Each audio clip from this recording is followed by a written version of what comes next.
So we have already discussed the oxidation state of group 16 elements. Now we will discuss some other chemical reactivities or some other chemical properties of group 16, and one of them is reactivity towards hydrogen. Reactivity towards hydrogen, that is formation of hydrides. Formation of hydrides. तो hydrogen के साथ कैसे react करते हैं, किस तरह के compounds बनाते हैं, वो हम पढ़ेंगे. हाइड्राइड्स क्या है? हाइड्राइड्स हैं कंपाउंड्स विद हाइड्रोजन. तो यहाँ पे जो ये हाइड्राइड्स बनाते हैं, द जनरल फार्मूला जो ये हाइड्राइड्स बनाते हैं, general formula for the hydrides is H2E. The general formula for the hydrides is H2E. ये ज़्यादा इलेक्ट्रोनेगेटिव है तो इनको बाद में लिखेंगे और हाइड्रोजन को पहले लिखेंगे. तो the general formula is H2E. Hydrogen की वैलेंसी 1 है और इनकी वैलेंसी 2 है, तो क्रॉस मल्टीप्लाई करेंगे, hydrogen will get 2 and they will get 1. So the general formula is H2E. इस हिसाब से हमारे पास इस ग्रुप में जो हाइड्राइड्स हैं वो हैं H2O, H2S मतलब H2O water, H2S, H2SE, H2TE and H2PO. So these are the hydrides of group 16 elements. These are the hydrides of group 16 elements. अब अगर हम इनका स्ट्रक्चर देखें, सबसे पहले देख लेते हैं स्ट्रक्चर. और अगर स्ट्रक्चर देखें तो हम एग्ज़ाम्पल ले लेते हैं H2O का, वाटर का. तो ये हमारा वाटर का स्ट्रक्चर है. अगर हम हाइब्रिडाइजेशन कैलकुलेट करें तो हम देखेंगे कि यहाँ पे जो सेंट्रल एटम है ऑक्सीजन, उसका जो हाइब्रिडाइजेशन है वो होता है sp3. The hybridisation of central atom is sp3. sp3 hybridisation होने का मतलब है कि उसके पास 4 हाइब्रिड ऑर्बिटल्स बनेंगे. 4 क्यों बनेंगे? क्योंकि 4 एटॉमिक ऑर्बिटल्स जो हैं वो मिक्स कर रहे हैं, 3 p ऑर्बिटल और 1 s मिक्स कर रहा है. तो जो नए हाइब्रिड ऑर्बिटल्स बनेंगे वो भी 4 होंगे. मतलब जितने एटॉमिक ऑर्बिटल्स मिक्स करते हैं उतने ही नए हाइब्रिड ऑर्बिटल्स का फॉर्मेशन होता है. तो 4 हाइब्रिड ऑर्बिटल्स बने, पर 4 बॉन्ड्स तो यहाँ दिख नहीं रही हैं. तो जो 4 हाइब्रिड ऑर्बिटल्स बनते हैं उसमें से 2 बॉन्ड बनाते हैं हाइब्रिड ऑर्बिटल्स और 2 के अंदर लोन पेयर होता है. कैसे? अगर यहाँ देखें तो ऑक्सीजन की इलेक्ट्रॉनिक कन्फिग्रेशन होती है 1s2 2s2 2p4. तो हम सिर्फ आउटर लिख रहे हैं, ठीक है, 2s और 2p. तो 2s में 2 और p में 4. ठीक, ये सारे हाइब्रिडाइजेशन में पार्टिसिपेट करते हैं. तो एक s और तीनों p हाइब्रिडाइजेशन में पार्टिसिपेट करता है एंड इट बिकम्स sp3, जिसमें से 2 लोन पेयर हो जाती है. ये एक s वाली लोन पेयर है और ये लोन पेयर हो गई. और ये जो 2 अनपेयर्ड इलेक्ट्रॉन्स हैं ये बॉन्ड फॉर्मेशन में यूज़ हो जाते हैं. तो ये चारों ऑर्बिटल्स हाइब्रिडाइजेशन में पार्टिसिपेट करती हैं. दी हाइब्रिडाइजेशन इज़ sp3. 4 में से 2 ही अनपेयर्ड इलेक्ट्रॉन्स हैं जो बॉन्ड बनाते हैं और 2 जो क्या होते हैं वो लोन पेयर हो जाते हैं. तो ये हमारा हो गया structure. The hybridisation is sp3 and it has 2 bond pairs and 2 lone pairs of electron. अब sp3 हाइब्रिडाइजेशन की तो जो नॉर्मल ज्योमेट्री होती है वो टेट्राहेड्रल होती है, पर क्योंकि यहाँ पे लोन पेयर्स प्रेजेंट हैं तो ज्योमेट्री विल गेट डिस्टॉर्टेड और द ज्योमेट्री बिकम्स एंगुलर और बेंट और वी शेप्ड. ठीक, तो अगर लोन पेयर नहीं रहते तो sp3 हाइब्रिडाइजेशन की वजह से जो ज्योमेट्री होती वो होती टेट्राहेड्रल, पर क्योंकि हमारे पास लोन पेयर प्रेजेंट है तो geometry gets distorted and now it becomes angular, bent और वी शेप्ड. ठीक, तो ये हमारा हो गया स्ट्रक्चर. अब एक और चीज़ देख लें, नॉर्मल टेट्राहेड्रल एंगल जो होता है वो 109 डिग्रीज 28 मिनट होता है, पर क्योंकि यहाँ लोन पेयर भी प्रेजेंट है तो लोन पेयर्स प्रेजेंट होने की वजह से क्या होगा, ये जो लोन पेयर रिपल्शन है ये ज़्यादा होता है, मतलब ये दो लोन पेयर्स आपस में ज़्यादा रिपल्शन करेंगे। तो अगर ये लोन पेयर ज़्यादा रिपल्शन करेंगे तो ये they will try to move away from each other. Bond pairs में उतना रिपल्शन नहीं होता है, lone pair repulsion is more strong as compare to bond pair. तो लोन पेयर्स इधर मूव करेंगे और बॉन्ड पेयर्स क्या होंगे, क्योंकि यहाँ जगह कम हो जाएगी तो bond pairs will come closer to each other. तो lone pairs will move away because lone pair repulsion is more strong. और जब लोन पेयर्स दूर होंगे तो क्योंकि जगह तो इतनी ही है तो स्पेस हमें कवर करना है, तो बॉन्ड पेयर क्या होंगे, दे विल कम क्लोजर, क्योंकि बॉन्ड पेयर रिपल्शन कम होता है। अब अगर वो पास आ गए तो हमारा एंगल क्या होगा, डिक्रीज़ हो जाएगा। तो लोन पेयर प्रेजेंट होने की वजह से जो यहाँ पे बॉन्ड एंगल है वो नॉर्मल टेट्राहेड्रल एंगल से कम हो जाता है। So what I am saying is due to strong lone pair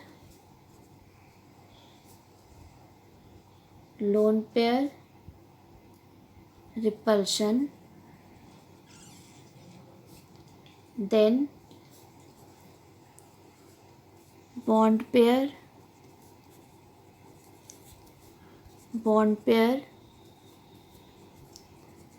repulsion, the bond angle decreases from normal tetrahedral value of 109 degrees 28 minutes. तो क्योंकि लोन पेयर रिपल्शंस बहुत strong है इसलिए lone pairs move apart and bond pairs repulsions are not so strong, so they come closer, और इसीलिए angle जो है वो नॉर्मल जो टेट्राहेड्रल एंगल है 109 डिग्रीज 28 मिनट का उससे कम हो जाता है। वाटर में ये एंगल जो है वो होता है 104.5 degrees. The angle in water is 104.5 degrees. So this is the structure of hydrides. Now we will study some other properties of hydrides. The next is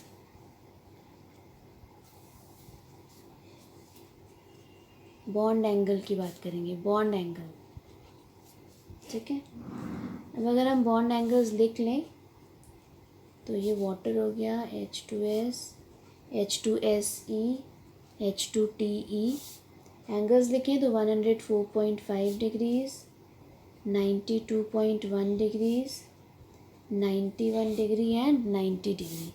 तो ये जो हमने वैल्यूज़ लिखी हैं इससे हमें क्या दिख रहा है, इससे हमें पता चल रहा है कि जैसे जैसे हम ग्रुप में नीचे जा रहे हैं वैसे वैसे बॉन्ड एंगल क्या हो रही है, डिक्रीज़ होती जा रही है। As we are moving down the group the bond angle is decreasing. तो ऐसा क्यों होता है, पहले लिख लेते हैं। As we move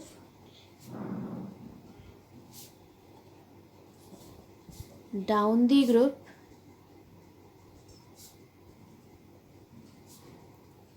bond angle decreases. So as we move down the group, the bond angle decreases. Now why it happens? What is the reason? So the reason is, पहले लिख लेते हैं, as we move down the group, size of central atom increases, electronegativity decreases, bond pair move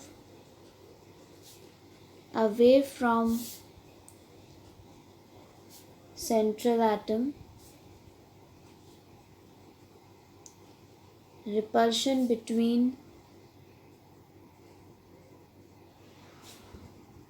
bond pair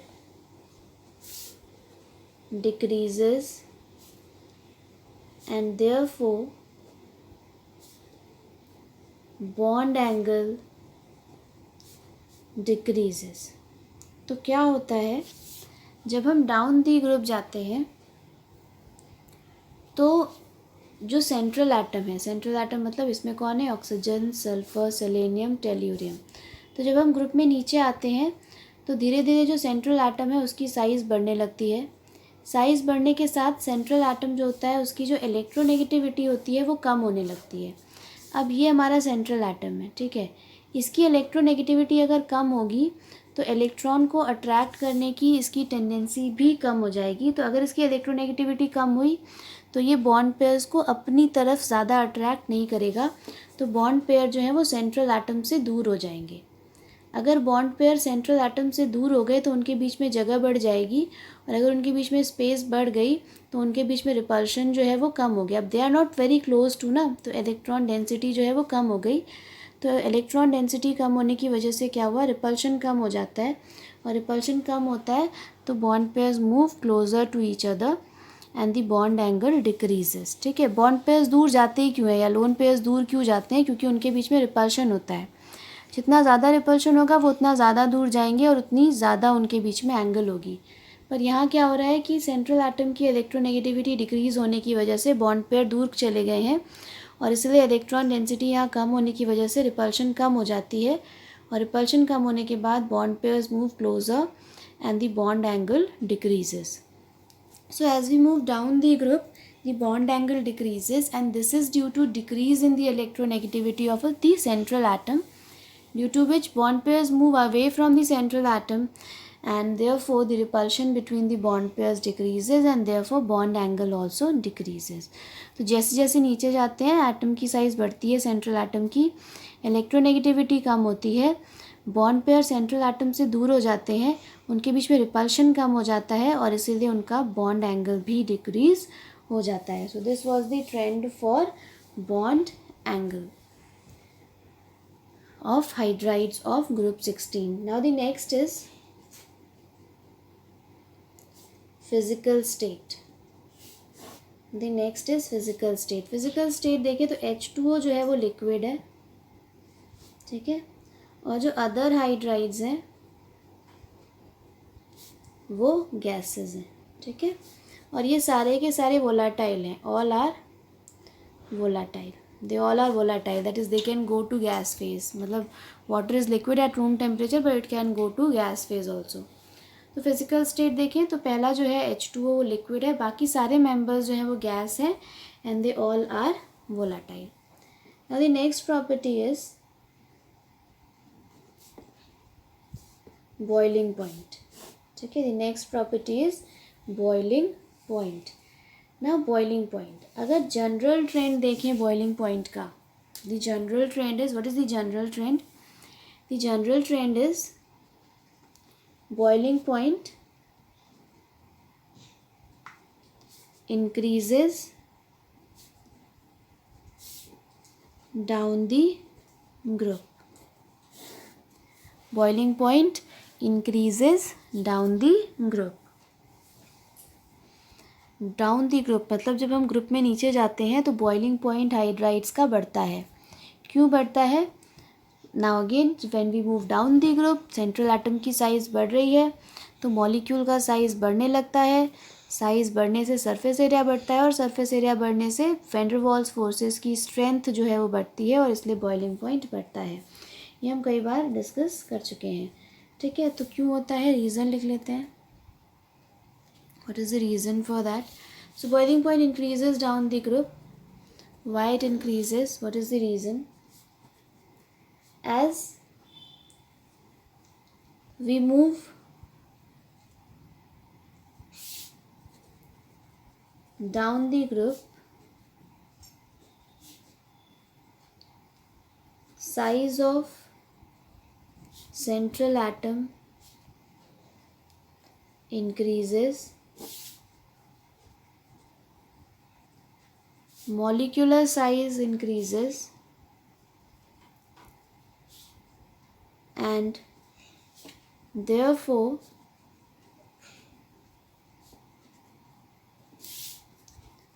van der Waals forces of attraction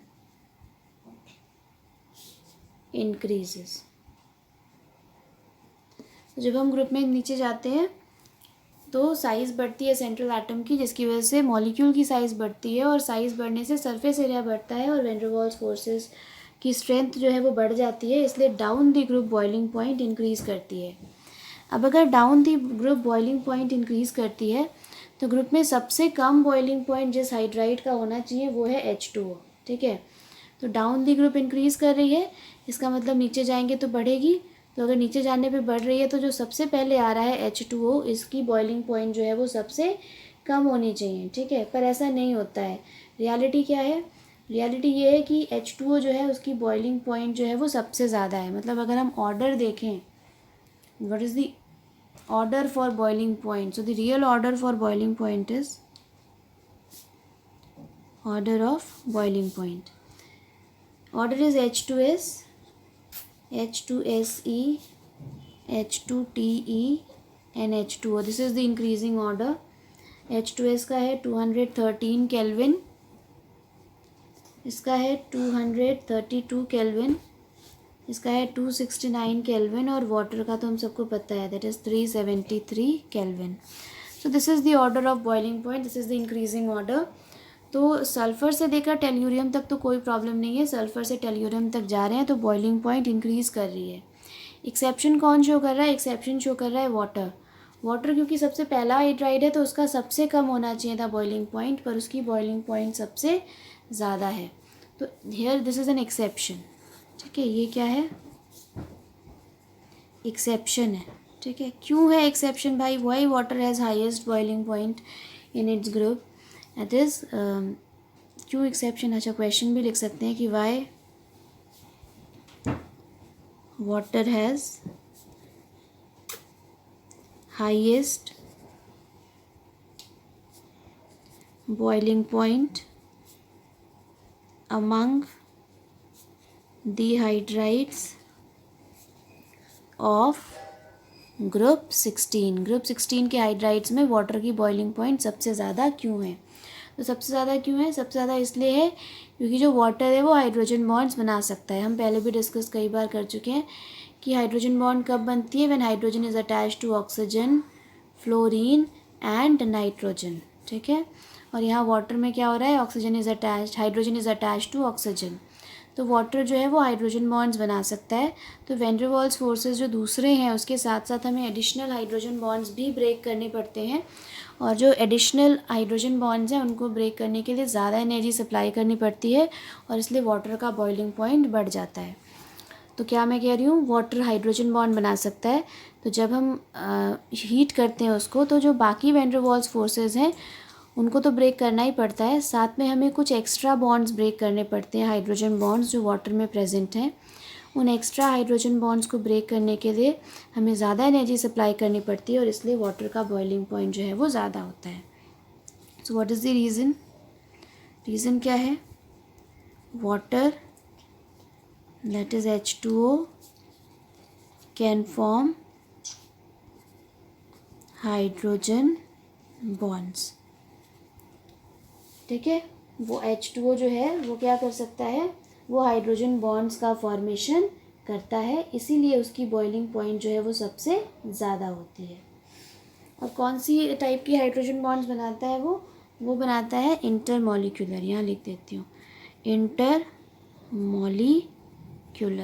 ठीक है, intermolecular. Inter मतलब inter house competitions होते हैं ना अलग अलग हाउसेस के बीच में, मतलब इंटरमॉलिक्यूलर मतलब दो वाटर के अलग अलग मॉलिक्यूल आपस में हाइड्रोजन बॉन्ड बनाएंगे. So this was the order of boiling point. So what is the general trend for boiling point? Boiling point increases down the group. Water यहाँ एक्सेप्शन शो करता है, उसका बॉइलिंग पॉइंट ग्रुप में सबसे ज़्यादा होता है. क्यों उसका बॉइलिंग पॉइंट सबसे ज़्यादा होता है? क्योंकि वो इंटरमॉलिक्यूलर हाइड्रोजन बॉन्डिंग बना सकता है. Now the next is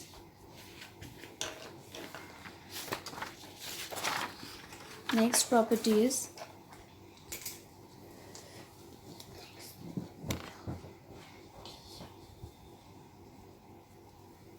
acidic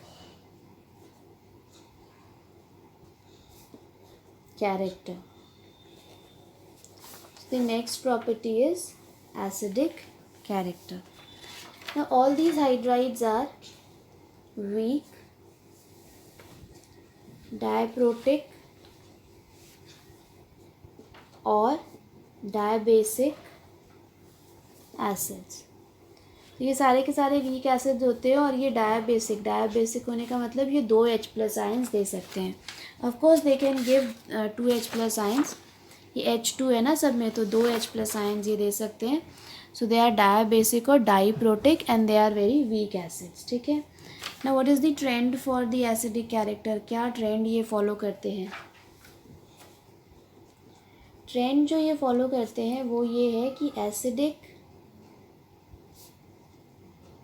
character increases down the group. जो एसिडिक कैरेक्टर है वो डाउन द ग्रुप क्या होता है, इंक्रीज़ करता है. और डाउन द ग्रुप इंक्रीज़ करने का मतलब है जो इंक्रीजिंग ऑर्डर है एसिडिक कैरेक्टर का वो है H2O, H2S, H2SE, H2TE. ठीक है. So this is the order. Now क्यों है ऐसा? Why this order is followed और why the acidic character increases down the group? The reason. Now what the reason is? अब रीज़न ये है कि एसिडिक कैरेक्टर किस वजह से है. एसिडिक कैरेक्टर इसलिए क्योंकि ये H+ आयंस दे सकते हैं. तो जितना ईजिली ये H+ आयन दे पाएंगे एसिडिक कैरेक्टर उतना ज़्यादा होगा. हम नीचे जाते हैं तो हमें पता है कि सेंट्रल एटम की जो साइज़ है वो बढ़ती जाती है. जब सेंट्रल एटम की साइज़ बढ़ेगी तो ये जो बॉन्ड लेंथ होती है ये बढ़ जाती है और बॉन्ड लेंथ बढ़ने की वजह से बॉन्ड वीक हो जाती है और बहुत ईजिली जो है वो ब्रेक हो जाती है. तो down the group as the size of the central atom increases the bond length increases and therefore the bond becomes weak and the tendency to release H+ ions increases. तो नीचे जाने से साइज़ बढ़ने के साथ साथ बॉन्ड लेंथ बढ़ती है, बॉन्ड वीक हो जाती है और बॉन्ड वीक हो जाने की वजह से H+ रिलीज़ करने की टेंडेंसी जो है वो बढ़ जाती है और इसलिए एसिडिक कैरेक्टर भी बढ़ जाता है. So what is the reason? As we move down the group,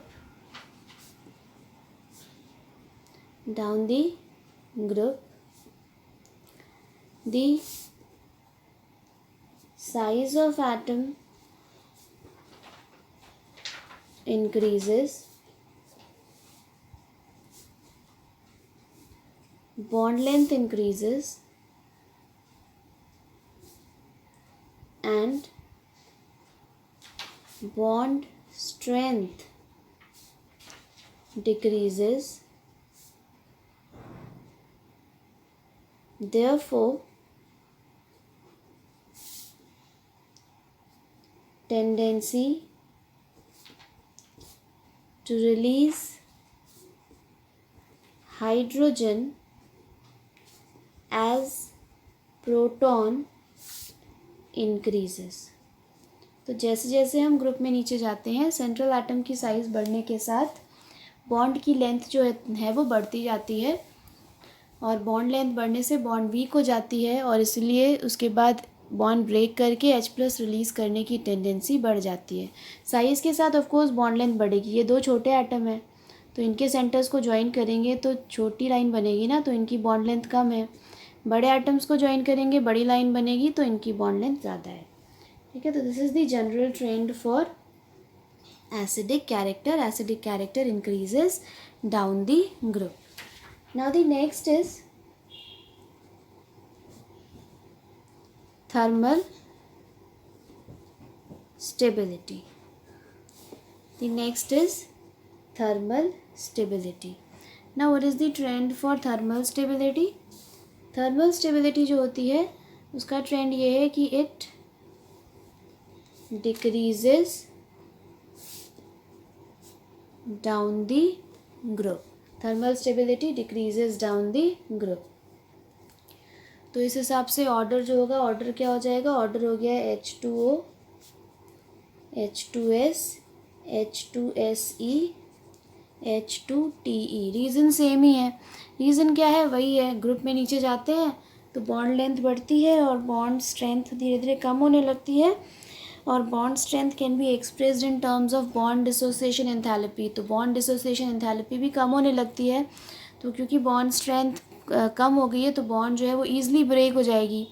अगर कंपाउंड में बॉन्ड ईज़िली ब्रेक हो जाएगी तो बॉन्ड कंपाउंड जो है वो स्टेबल नहीं होगा। तो down the group, because of decrease in the bond dissociation enthalpy, bonds can be easily bond gets easily break and therefore the compounds are not so stable।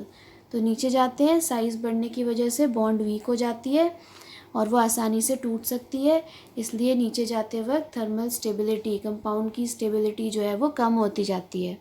तो अगर हम उसको हीट कर दें तो कंपाउंड जो है वो ब्रेक डाउन हो जाएगा। सो what is the reason? Reason वही ऊपर वाला ही है। अगर शॉर्ट में लिखने की कोशिश करें तो down the group, bond dissociation enthalpy decreases, therefore thermal stability also decreases, therefore thermal stability also decreases। Now the next is reducing character। The next is reducing character।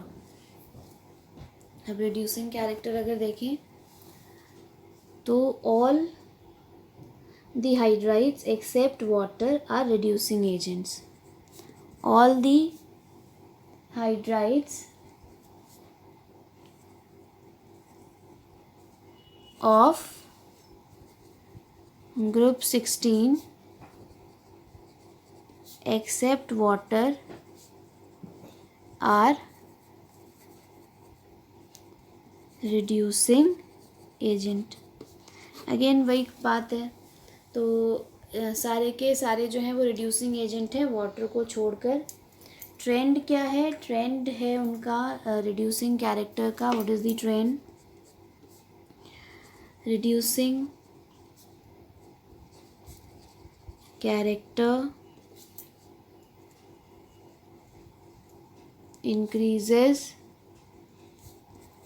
down the group, है ना। जब group में नीचे जाते हैं तो reducing character बढ़ती है।